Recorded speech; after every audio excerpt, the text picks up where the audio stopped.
صل وسلم. بسم الله الرحمن الرحيم. الحمد لله الذي هدانا لهذا وما كنا نهتدي لولا أن هدانا الله. إن الحمد لله نحمده ونستعينه ونستغفره ونعوذ بالله من شرور أنفسنا وسيئات أعمالنا.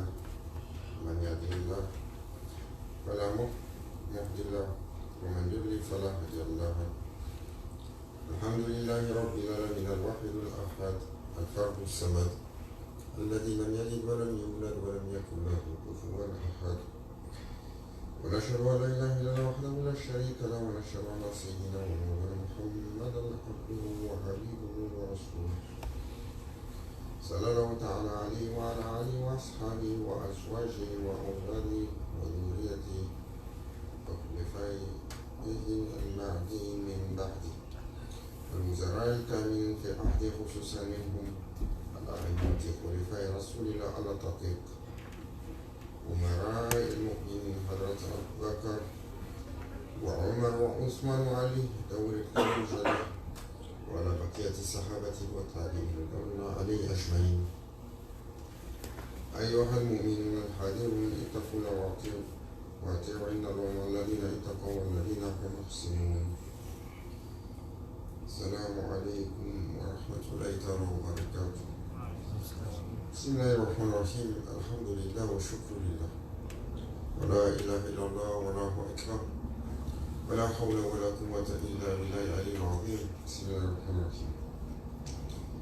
أطيعوا الله أطيعوا الرسول وأولي الأمر منكم. Bienvenue, bienvenue aux croyants dans cette journée de bienfait, dans cette journée de rappel, dans cette journée de partage, alors qu'on entend les bruits qui nous entourent. L'hélicoptère, ça aurait été un autre temps, peut-être on pensait la guerre. Alhamdoulilah. Il est là pour nous rappeler la vigilance que nous avons manquée. Car aujourd'hui, dans cette fin de mois sacré, Shahr Muharram, Al-Haram, il y a un rassemblement ici à Montréal. Tout le monde a vu en venant ici les jeunes et les moins jeunes converger sur la montagne pour un rassemblement pour l'environnement. Et c'est un rappel, pas simplement pour eux, c'est un rappel qui adresse toute l'humanité. Et c'est un rappel qui adresse également les musulmans. Car le musulman, il est toujours sous l'obligation de prendre la sagesse où est-ce qu'il la trouve, et de prendre l'enseignement où est-ce qu'il le trouve, et de chercher toujours la satisfaction de son Seigneur à chaque journée. Et Allah Azza wa Jal fait Surat Al-Baqarah nous exhorte lorsqu'il dit Bismillahirrahmanirrahim wa ashrabu min rizqi Allahi wa la ta'thaw fil ardi mufsidin. Ne mangez et ne buvez que ce que Allah vous accorde, et ne semez pas de troubles sur la terre comme des fauteurs de désordre. Car les humains ont parfois dépassé la mesure, particulièrement de nos jours. Allah Azza wa Jal a créé ce monde, ainsi que toutes ses créatures, comme il nous rappelle dans Surat Al-An'am, que nulle bête ne marche sur terre, nul oiseau volant de ses ailes, qui ne soit comme vous en communauté. Nous n'avons omis d'écrire dans le livre, rien omis d'écrit dans le livre. Puis, vers leur Seigneur, ils seront tous ramenés. Donc Allah Azza wa Jal nous rappelle qu'il est le créateur de toutes ces choses. Mais il nous rappelle le statut particulier de l'humain parmi toutes les créatures. Lorsqu'il nous dit dans la sourate Al-An'am encore وَهُوَ الَّذِي جَعَلَكُمْ خَلَائِفَ الْأَرْضِ وَرَفَعَ بَعْضَكُمْ فَوْقَ بِبَعْضٍ دَرَجَاتٍ لِيَبْلُوَكُمْ فِيمَا آتَاكُمْ. Celui qui a fait de vous les successeurs sur la terre, le khalife, ou le vice-régent, ou le représentant, ou le député, et qui vous a élevés en rang les uns par-dessus les autres afin de vous éprouver en ce qui vous a été donné. Alors cette fonction qui a été donnée à l'humain, de vice-régent sur terre, est une fonction honorable d'un honneur excessif. Allah Azza wa Jalla, le Seigneur des mondes, a choisi d'honorer l'humain. Mais ce titre magnifique, en arabe, il a beaucoup de significations. Il signifie le député, le gardien, le vice-roi, le vice-régent ou celui qui a la responsabilité. Et la responsabilité alors vient avec le privilège de cet honneur. La responsabilité sur toutes les créatures. La responsabilité les uns envers les autres. Mais la responsabilité par rapport à la terre sur laquelle nous vivons. Car en islam, la terre est vivante. C'est une entité à laquelle on a donné une vie. Elle palpite. Et elle a une fonction de servante devant son Seigneur. Et cette fonction de servante à qui Allah Azza wa Jalla a octroyé ce titre est de servir Bani Adam, de servir les enfants d'Adam en leur accordant leur subsistance, leur nourriture, leur eau, en leur accordant de sa matière de quoi les protéger, de quoi les vêtir, de quoi assurer leur bien-être, et en leur accordant également de pouvoir se purifier lorsque la terre absorbe continuellement ce qui est impur qui procède des humains. Coran Karim, le livre sacré, par lui-même, témoigne, Quran is witnessing about what Allah Azza wa Jal granted to all creatures. Because we saw that today people are gathered for defending environment, and youth and elderly people also going and gathering to defend the rights of future generation because of our lack of wisdom today.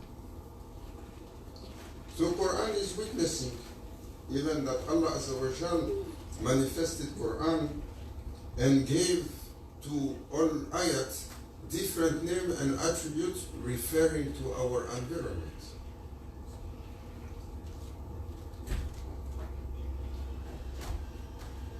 Like we find name of animals, whole chapter that we are reciting from ayat, des noms d'animaux qui décrivent nos ayat, Bakara, la vache, ou les bestiaux, l'éléphant, fil, ou nahl, les insectes, naml, la fourmi, mais également des plantes sont manifestées également le nom de tellement de plantes et masad, ou tin, la figue, mais également les éléments. Les montagnes sont mentionnés. Les éléments comme la foudre ou alors le climat. Et la clé aujourd'hui, c'est d'abord et avant tout pour l'humain de bâtir une conscience. To build up his awareness. Parce que nous manquons de cette conscience. Nous manquons de cette compréhension de ce qui nous a accordé et de ce qui est précieux dedans. Obviously, we have been given this earth in charge and with whatever the earth is providing for us. But awareness, human is lacking awareness. Cet état de conscience qui nous manque. La conscience fondamentale d'abord que nous sommes des créatures d'un Seigneur tout-puissant. That is the first thing that we have to raise our conscience to. Before we are going to point to our nature, the servant first of all he has to understand that he is a creation.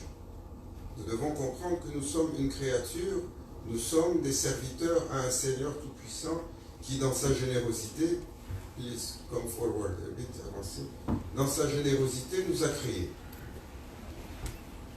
Et il nous a accordé le souffle de vie. Et il nous a accordé tant de bienfaits. Il nous a accordé également des responsabilités et dans notre fonction de serviteur, il nous a astreint à un protocole. Ce protocole, pour que l'humain s'épanouisse et vive en paix, en harmonie, en équilibre avec tout ce qui existe, ce protocole alors que nous appelons charia dans sa manifestation légale, mais également tout le protocole comportemental qui est au-delà des lois, ce que le prophète a appelé bâtir l'intérieur et le comportement noble de lui. Et les gens seront un jour responsables pour ce qu'ils ont fait, en toutes choses, ce qu'ils savent et ce qu'ils ne savent pas. Parce que la responsabilité, la darar wa la dirar, le prophète sallallahu alayhi wa sallam a dit, il n'y a pas de nuisance de la part du croyant. Qu'il en soit conscient, qu'il n'en soit pas conscient, il doit toujours s'assurer de ne pas porter préjudice à autre créature. Et c'est pour ça que le prophète sallallahu alayhi wa sallam a défini que chaque créature a ses droits. Chaque humain, les hommes, les femmes, les jeunes, les aînés ont leurs droits. Le croyant, le non-croyant. Le citoyen, l'habitant, l'enfant de Sayyidina Adam alayhi salam, il a son droit. Mais les créatures non visibles également ont leurs droits. Et les créatures animales ont leurs droits. Et les plantes également ont leurs droits. Et les éléments non vivants comme l'eau, les minéraux, la terre ont également leurs droits.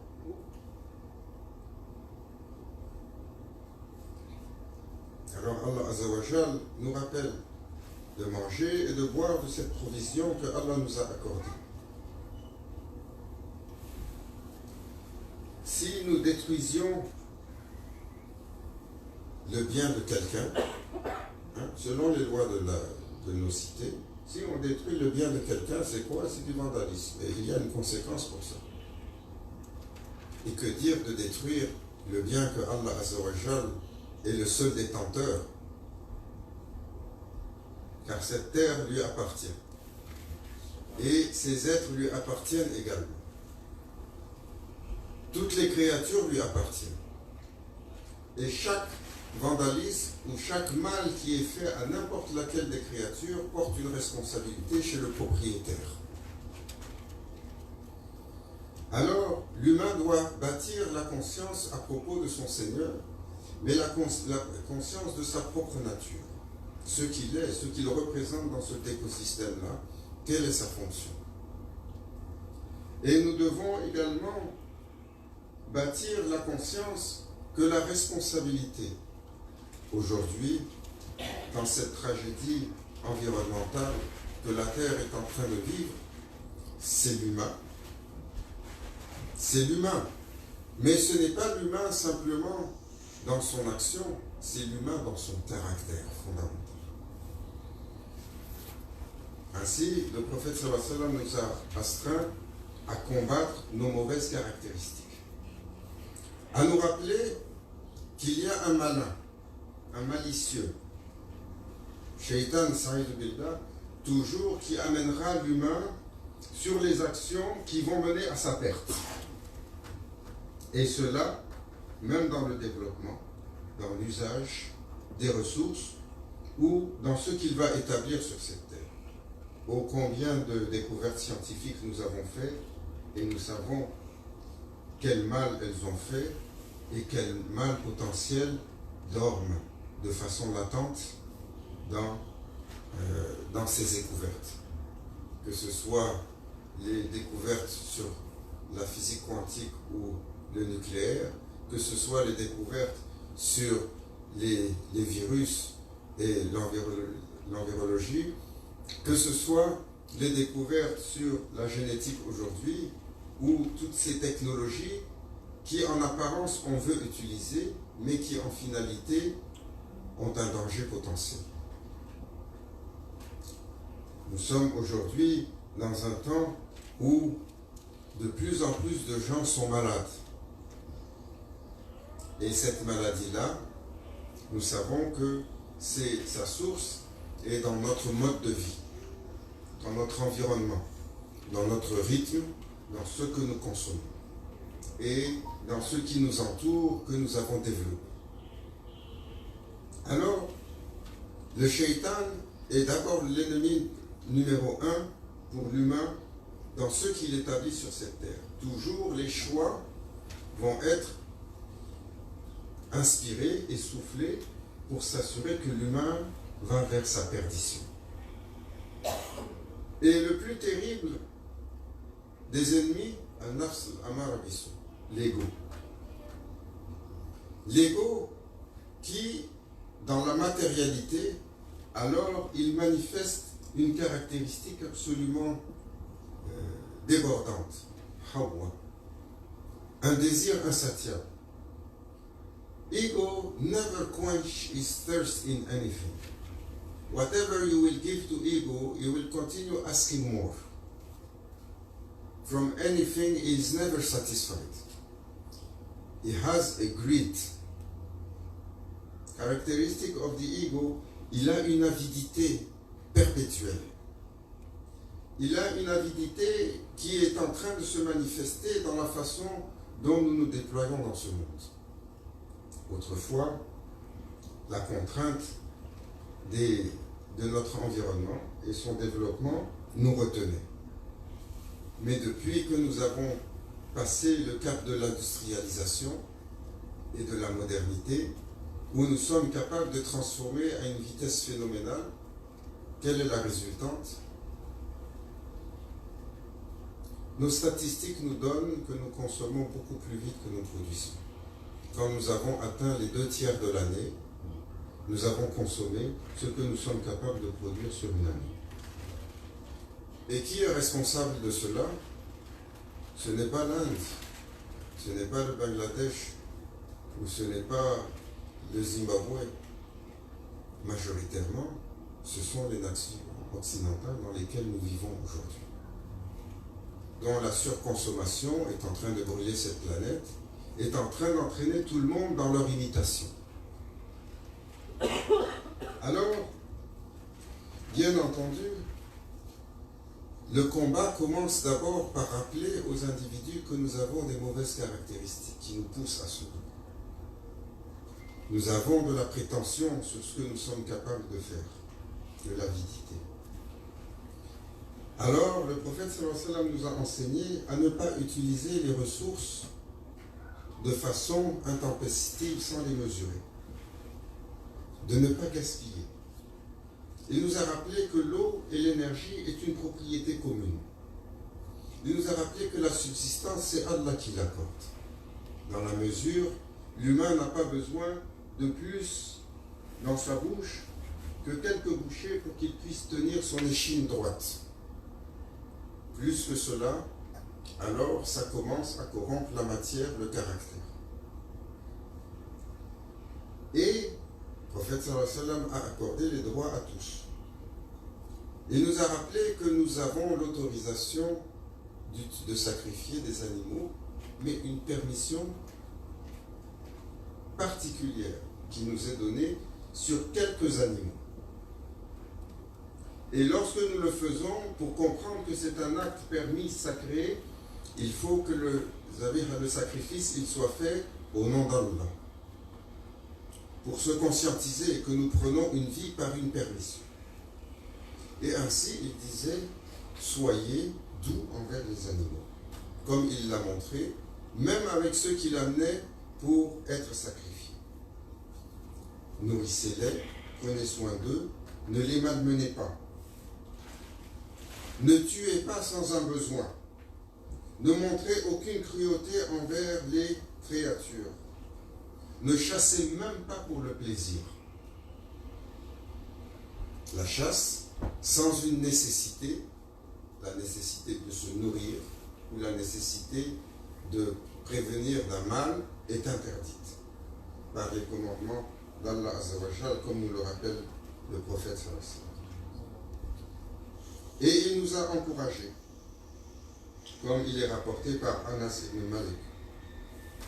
There is no one among Muslims who plant a tree and sow seed, then a bird or a person and an animal will eat from it, but it is regarded as a charitable gift for him, as it is reported in Sahih Bukhari. Il a encouragé le prophète sallallahu alayhi wa sallam à être généreux envers cette terre. Chaque graine qui est plantée, quelle que soit la créature qui va en bénéficier, que ce soit un animal, un autre humain, alors il y a un bienfait qui nous est inscrit. Et, comme il est rapporté par Abdallah ibn Abashi, le prophète sallallahu alayhi wa sallam a dit, celui qui coupe un arbre sans une justification, alors un châtiment pour lui. Comme il est rapporté par Abu Daoud. Même pour un arbre, il faut une nécessité. Allah Azza wa Jal a établi ce monde sur une balance précise, sur une mesure méticuleuse, et ce pour le bienfait des humains. Le prophète sallallahu alayhi wa sallam nous a enseigné à préserver les ressources, à préserver l'eau. Alors qu'il disait à ses compagnons qu'on peut gaspiller l'eau même en faisant ses ablutions. Et il était connu pour faire les ablutions avec une quantité infime. Et il disait, il y a un gaspillage même si vous les faites dans une rivière qui est en train de couler et vous en avez sorti trop. Alors cette habitude que nous avons, surtout lorsque nous ne payons pas pour les ressources, elle commence là. Nous sommes probablement dans cette province aujourd'hui, à Montréal, qui est en train de manifester, nous sommes la province qui gaspille le plus d'eau. Et dès que l'eau est gratuite, alors elle coule et on ne la mesure. Et dès que l'eau chaude est gratuite, encore mieux, pour les habitations où elle est. Personne ne met de minuteur et l'énergie s'en va dans le drain. Alors, c'est un rappel pour nous dans cette journée. Car le prophète sallallahu alayhi wa sallam nous a enseigné la bienséance. Il nous a enseigné la bienséance caractérielle dans le comportement et la responsabilité en toute chose.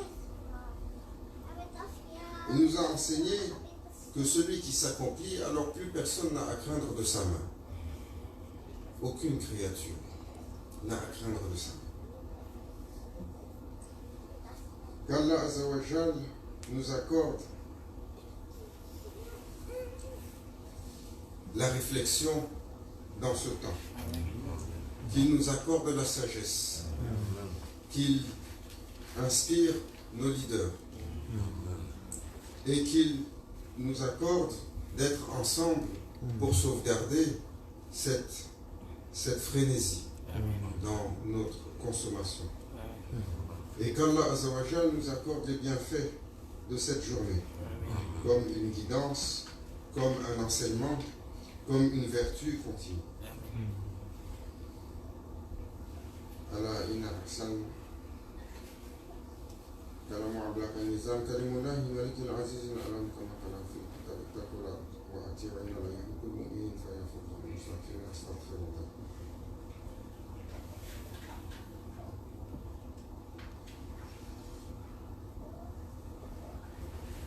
بسم الله الرحمن الرحيم. الحمد لله حمدا كريما والصلاة والسلام على نبينا محمد وعلى آله وصحبه أجمعين. عزيما لله وتكريما فقامت الشأن سافي فقال الله عز وجل من كهل مبرع آمرا إن الله وملائكته يصلون على النبي يا أيها الذين آمنوا صلوا عليه وسلموا تسليما. اللهم صل على سيدنا محمد وعلى آل سيدنا محمد كما صليت على سيدنا إبراهيم وعلى آل سيدنا إبراهيم وبارك على سيدنا محمد وعلى آل سيدنا محمد كما باركت على سيدنا إبراهيم وعلى آل سيدنا إبراهيم في العالمين إنك حميد مجيد. اللهم اغفر للمؤمنين والمؤمنات والمسلمين والمسلمات والأحياء منهم والأموات واغفر لنا سبق بالإيمان وتشفق بنا للذين آمنوا ربنا إنك رؤوف رحيم يا أرحم الراحمين. اللهم شرفنا بالإسلام، اللهم شرفنا بالإيمان، اللهم شرفنا بنور القرآن. صلى الله على سيدنا محمد نبي الأمين وصلى الله عليه وسلم. سبحان ربك رب العزة عما يصفون وسلام على المرسلين والحمد لله رب العالمين. إن الله يأمر بالعدل والإحسان وإيتاء ذي القربى وينهى عن الفحشاء والمنكر والبغي يعظكم لعلكم تذكرون. ولذكر الأكبر وأقيموا الصلاة.